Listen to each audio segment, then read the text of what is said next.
Jai Swaminarayan. SSGM School CBSE Mankua, runs by Sri Sahajanand Gurukul, welcomes you to online education. I am Shivangi Mehta, and today we are going to study our 5th standards chapter number 11. The name of this chapter is Food Production and Storage. So this is the first part of our this 11th chapter. Okay, so in this chapter we are going to learn, as you can see from the name of this chapter, that in this chapter we are going to learn some information related to food production. Means how farmers are producing food items in their farms. Okay, and also different types of farmers and different types of agriculture. Okay, and also how they are storing this food in godowns, and how they are taking precautions, how they are saving this food after its production. Okay, तो ये जो हमारा chapter है इसके अंदर हम food production से related information देखेंगे, किस तरह से फार्मर्स जो है वो फूड जो है जो हम रोज़ खाते हैं, जो धान है, उसको किस तरह से फार्म्स में वो उगाते हैं और कौन कौन से डिफरेंट टाइप्स के फार्मर्स होते हैं और उनको क्या बोला जाता है, इसी से रिलेटेड डिटेल इन्फॉर्मेशन जो है वो हम हमारा इस चैप्टर में देखेंगे. So let's start from the first topic which is food production. तो ये हमें जनरली पता है कि जो फार्मर्स है वो अपने फार्म में, अपने खेत में फूड जो है, मतलब जो धान होता है जिसको हम क्रॉप्स भी बोलते हैं, उसको वो उगाते हैं, फार्मिंग करते हैं, खेती करते हैं और उगाते हैं. ठीक है, लेकिन उसमें भी फार्मर्स जो है उसमें भी दो तरह के फार्मर्स होते हैं. एक जो है जो कि है सब्सिस्टेंस फार्मर, जो कि जिसके पास बहुत ही मतलब स्मॉल अमाउंट ऑफ एरिया होता है. ठीक है, तो वो जो फार्मिंग करता है वो एक छोटे लेवल पे करता है. और दूसरा है कमर्शियल फार्मर्स, जो कि एक बहुत बड़े लेवल पर फार्मिंग करते हैं और फिर जो क्रॉप्स होते हैं उनके वो होलसेलर होते हैं, यानी कि जो छोटे छोटे वेंडर्स होते हैं उनको वो होलसेल में जो क्रॉप्स है वो उनको बेचते हैं. तो इसमें इस तरह से दो टाइप है, तो थोड़ा हम डिटेल में इसके बारे में देखेंगे. The food that we eat comes from crops that farmers grow in fields and animals reared on farms. Farmers grow different kinds of crops depending on the climate and the soil of their area. Growing crops and rearing animals on a large scale for food is known as agriculture. There are different kinds of farmers. तो जो बड़े level पे जो ये farming करते हैं, जो crops को उगाते हैं, इसको क्या बोला जाता है? एग्रीकल्चर. मतलब कि जो खेती से रिलेटेड जो भी सारा काम है जो कि फार्मर्स करते हैं उसको क्या बोला जाता है? एग्रीकल्चर बोला जाता है.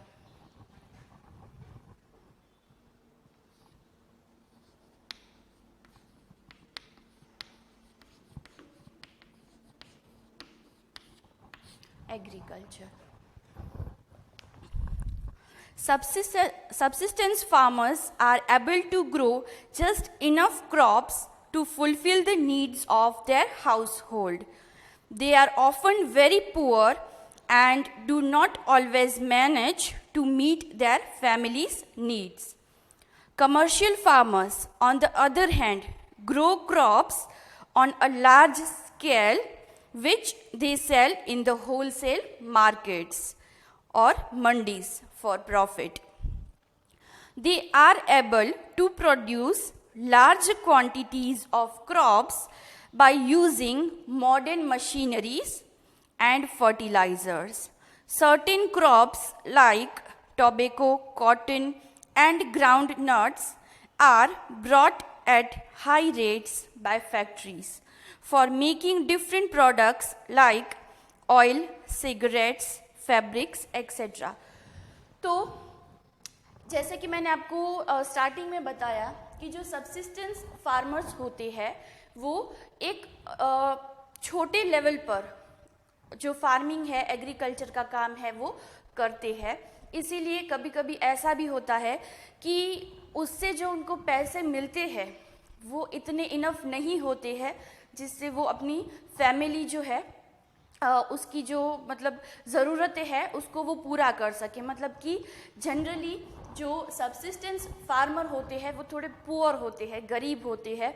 उनकी जो रोज़ की जो ज़रूरतें हैं वो भी वो बड़ी मुश्किल से उसको पूरा कर पाते हैं। ठीक है। वही दूसरा जो है हमारा कमर्शियल फार्मर्स, वो क्या करते हैं, वो बहुत ही बड़े लेवल पे एग्रीकल्चर का काम करते हैं। इसी वजह से जो कमर्शियल फार्मर्स होते हैं वो होलसेलर का काम करते हैं। मतलब कि जो होलसेल मार्केट्स होते हैं जहाँ पे बहुत सारे छोटे छोटे वेंडर्स जो है वो होते हैं, उनको ये अपना जो क्रॉप्स जो है वो उनको बेचते हैं और जिसकी वजह से उनको बहुत अच्छे पैसे मिल जाते हैं। तो ये डिफरेंस है सबसिस्टेंस फार्मर और कमर्शियल फार्मर्स में।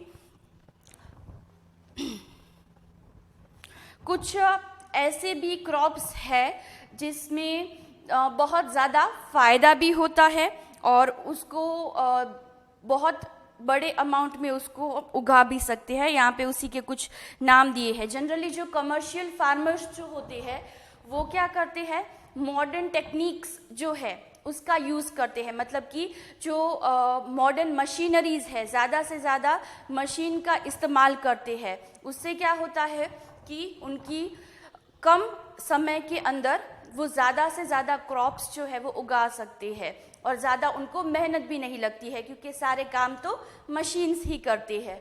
लेकिन सबसिस्टेंस जो फार्मर्स है, जैसा कि मैंने आपको बताया कि वो पुअर होते हैं, वो अपनी रोज़ की जो ज़रूरतें हैं उसको भी वो पूरा नहीं कर पाते हैं। तो फिर वो ऐसी जो मॉडर्न मशीनरीज़ जो है वो कहाँ से अफोर्ड कर पाएंगे। इसीलिए जो कमर्शियल फार्मर्स है वो ज़्यादा से ज़्यादा मॉडर्न मशीनरीज़ का यूज़ करके ज़्यादा प्रॉफिट जो है वो कमा सकते हैं। Farmers who rear poultry like hens and ducks for eggs and meat are called poultry farmers.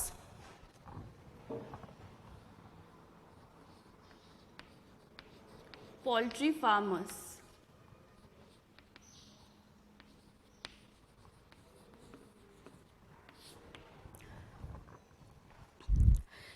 कुछ फार्मर्स जो है, मैंने आपको इस चैप्टर के स्टार्टिंग में ही बताया कि इसमें हम डिफरेंट टाइप्स ऑफ फार्मर्स के बारे में भी देखेंगे। तो कुछ फार्मर्स जो है वो पोल्ट्री का काम करते हैं। पोल्ट्री मतलब क्या है कि जो हैंस है, डक्स है, उनका जो एग्स होते हैं, उनका जो मीट होता है उसका वो बिजनेस करते हैं।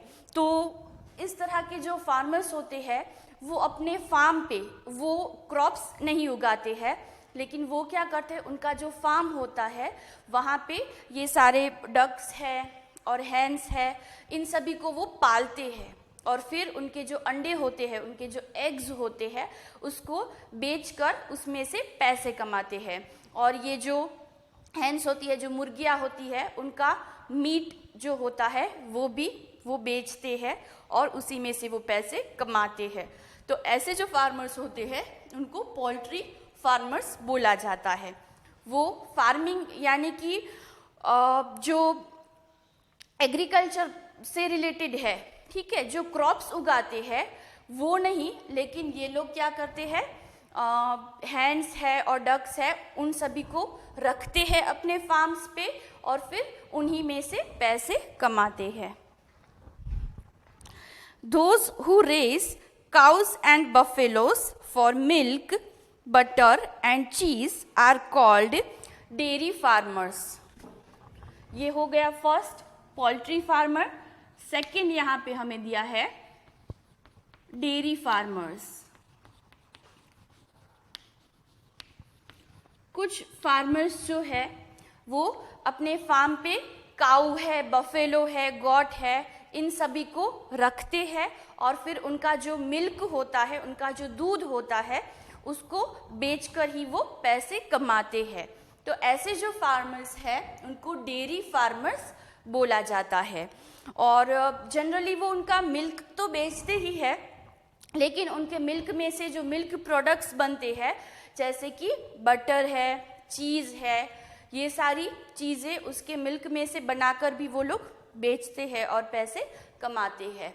तो फर्स्ट हो गया पोल्ट्री फार्मर, सेकंड है डेयरी फार्मर जो कि मिल्क जो है उसका बिजनेस करते हैं। नेक्स्ट है horticulturist grow fruits like apples, oranges etcetera. तो हॉर्टिकल्चरिस्ट जो है, इसके बाद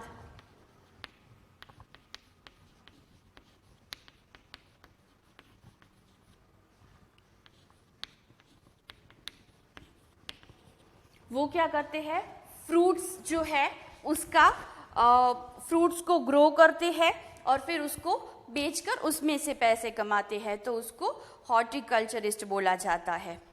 नेक्स्ट है pisciculturist. Pisciculturist are rear fresh water and salt water fish and prawns for our consumptions. तो पिसिकल्चरिस्ट जो है वो किसको बोला जाता है, तो जो फ्रेश वाटर जो है या तो सॉल्ट वाटर है, मतलब पानी में जो मछलियाँ होती है उन मछलियों को पकड़ते हैं, फिश को पकड़ते हैं और फिर उनको बेचते हैं, उनको पिसिकल्चरिस्ट बोला जाता है। नेक्स्ट है apiculture. Apiculture is the rearing of bees for honey in a special place called apiaries. Mixed farming involves both growing of crops and rearing of animals. तो एपीकल्चर किसे बोला जाता है, तो जो हनी बीज होती है, जो मधुमक्खियाँ होती है, उनको पालने का जो काम करते हैं उसको एपीकल्चरिस्ट बोला जाता है, और ये जो बिजनेस है उसको एपीकल्चर बोला जाता है।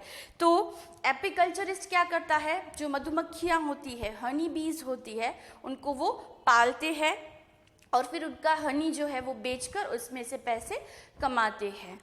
तो ये कुछ डिफरेंट टाइप्स ऑफ फार्मिंग के बारे में हमने देखा। और मिक्स फार्मिंग भी होता है। मिक्स फार्मिंग में क्या होता है कि मिक्स फार्मिंग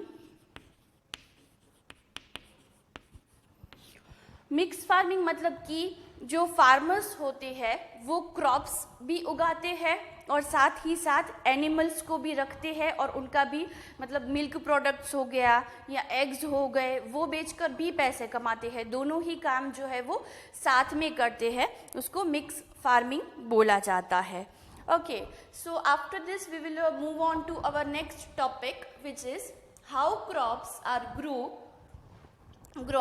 तो क्रॉप्स जो है वो किस तरह से उगाए जाते हैं, उसी से रिलेटेड हमारा ये नेक्स्ट टॉपिक है, जिसमें कुछ सब टॉपिक्स भी हमें यहाँ पे दिए गए हैं। Crops are grown through a special step wise process apart from good seeds. Farmers have to ensure that the soil remain fertile. The crops have enough water and are protected from pests. तो जो farmers है उनको crops को उगाने के बाद, उसको बो देने के बाद भी बहुत सारे प्रिकॉशंस लेने पड़ते हैं। क्रॉप्स का ध्यान रखना पड़ता है कि कहीं वो ख़राब ना हो जाए, उनको जितने अमाउंट में ज़रूरत होती है न्यूट्रिशंस की वो उनको मिल रहे हैं। फर्टिलाइज़र्स उनको टाइम टू टाइम वो क्रॉप्स को देने पड़ते हैं। पेस्टिसाइड्स यानी कि जो कीड़े लग जाते हैं वो कीड़ों को मारने के लिए जो दवाई यूज़ की जाती है उसको पेस्टिसाइड्स बोला जाता है। तो इन सारी ही चीज़ों का फार्मर्स जो होते हैं उनको ध्यान रखना पड़ता है। तो हमारे इसी टॉपिक के अंदर एक सब टॉपिक दिया हुआ है जो कि है where do farmers get seeds from, यानी कि जो फार्मर्स होते हैं वो सीड्स कहाँ से लेकर आते हैं। ये हमें पता है कि फार्मिंग करनी है, अगर एग्रीकल्चर का काम करना है तो सबसे पहला स्टेप जो है वो क्या होगा, हमें सीड्स जो है यानी कि बीज जो होते हैं उसको ज़मीन के अंदर, सॉइल के अंदर उसको हमें डालना पड़ेगा। उसी के बाद वो सीड्स जो है उसकी ग्रोथ होगी और उसी में से क्रॉप जो है वो हमारा डेवलप होगा। ठीक है, तो फार्मर्स जो है वो ये सीड्स कहाँ से लेकर आते हैं उसी के बारे में है हमारा ये topic. For a healthy crop it is important for farmers to get healthy seeds. Farmers buy seeds from seed markets and seed banks. तो जो सीड्स फार्मर्स जहाँ से लेकर आते हैं उसके लिए अलग से ही मार्केट होता है। मतलब हमें अगर सब्जी खरीदनी होती है तो हम जो वेजिटेबल्स का जो मार्केट है या तो फ्रूट्स का जो मार्केट है वहाँ से फ्रूट्स और वेजिटेबल्स खरीदते हैं। वैसे ही जो सीड्स है उसका भी मार्केट होता है और बैंक्स भी होते हैं जहाँ से फार्मर्स जो है वो ये सीड्स को खरीद सकते हैं। Scientists are always trying to develop more productive seeds through researches. In the 1960s, scientists were able to develop high-yielding varieties of seeds for rice and wheat to feed the growing population of countries like India. This came to be known as the Green Revolution. हमें पता है specially हमारा जो India है जहाँ पे population जो है वो दिन ब दिन बढ़ती ही जा रही है, बहुत ही डेवलप्ड कंट्री है। ठीक है, तो जो साइंटिस्ट होते हैं वो इसके ऊपर रिसर्च करते हैं कि कैसे कम जगह में कम पैसों में ज़्यादा से ज़्यादा क्रॉप्स को डेवलप हम कर सकें। उसके लिए साइंटिस्ट जो है वो बहुत ज़्यादा रिसर्चेस करते रहते हैं। वैसे ही एक रिसर्च जो है साइंटिस्ट ने 1960s का जो साल था उसमें साइंटिस्ट ने ऐसा रिसर्च किया जिसमें राइस और वीट यानी कि चावल और गेहूं जो है उसकी अच्छी से अच्छी क्वालिटी के सीड्स उन्होंने डेवलप किए। और ये जो उन्होंने एक बहुत बड़ा इन्वेंशन किया साइंटिस्ट ने 1960s में, उसको ग्रीन रेवोल्यूशन का नाम दिया गया। ग्रीन रेवोल्यूशन क्योंकि इसके बाद जो स्पेशली इंडिया जैसी कंट्री, जैसे मैंने बताया कि जहाँ की पॉपुलेशन बहुत ज़्यादा है, तो यहाँ पे कम पैसों में ही अच्छी क्वालिटी के चावल और गेहूं जो है उगाना उसके बाद से ही पॉसिबल हुआ, इसीलिए उसको ग्रीन रेवोल्यूशन बोला जाता है। After that, we will move on to our next subtopic, which is irrigation. तो irrigation मतलब क्या होता है?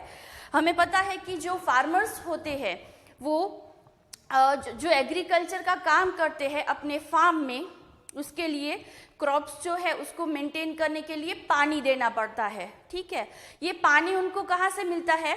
जनरली जो बारिश का पानी होता है, जो रेन वाटर होता है, उसी की मदद से जो फार्मर्स है वो हार्वेस्टिंग का काम करते हैं। मतलब कि जो क्रॉप्स है उनको पानी रेन वाटर से ही दिया जाता है। लेकिन ऐसा तो है नहीं कि पूरे साल ही बारिश होती रहती है।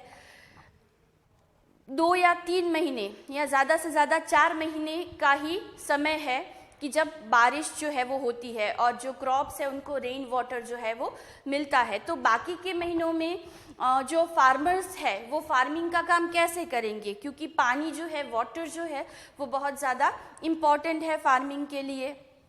तो इसीलिए फार्मर्स जो है वो क्या करते हैं, पानी जो है स्पेशली जो रेन वाटर होता है उसको वो स्टोर करके रख लेते हैं, ताकि अगर बारिश नहीं भी हो तो जो स्टोर किया हुआ पानी है उसको वो फार्मिंग में यूज़ कर सके।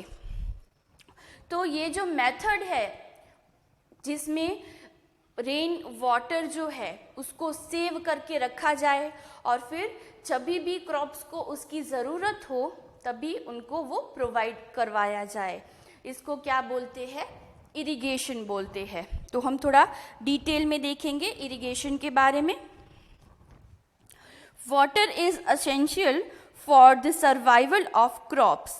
Apart from rain water, farmers also use water from rivers and lakes for irrigation. Irrigation refers to different methods of bringing water to lands that are dry so that crops can grow there. तो बारिश का जो पानी है जो कि reverse में या लेक्स में स्टोर होके रहता है, उस पानी को किस तरह से वो क्रॉप्स तक पहुंचाया जाए। जब बारिश नहीं हो रही है तभी भी वो क्रॉप्स को पानी कैसे दिया जाए, कैसे प्रोवाइड करवाया जाए, उसके लिए फार्मर्स जो है वो जो मेथड यूज़ करते हैं उसको इरिगेशन बोलते हैं. Canals, tubewells and water pumps are used in many parts of India to irrigate the fields. तो इंडिया में बहुत सारे डिफरेंट मशीनरीज जो है उसका यूज़ किया जाता है कि क्रॉप्स जो है उनको पानी प्रोवाइड हो सके. और वाटर व्हील उसमें से एक है water wheel. It has containers attached to a wheel which is turn by oxen. The wheel moves on being turned and the containers scoop up water.